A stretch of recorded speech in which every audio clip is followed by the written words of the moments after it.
Welcome to Food Safety and Sanitation.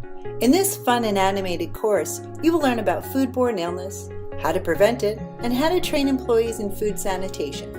It is imperative that everyone in your organization, from the owner to the manager to all your employees, learn the basic food safety practices for preparing and serving food.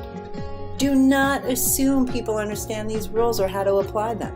It is your job to protect customer health, improve employee performance, and preserve your business reputation. Most people like myself learn these essential food safety practices in culinary school, but some do not. It is your job to understand, identify, and create a culture of food safety. The Food Safety and Sanitation course will help prepare you for safely working in a kitchen and food handler exams like Servesafe.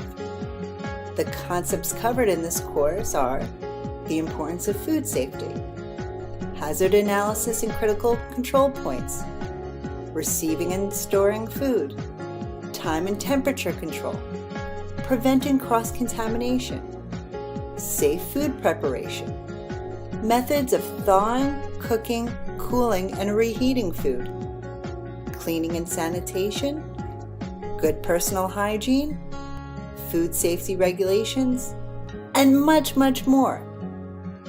So let's dig in, shall we?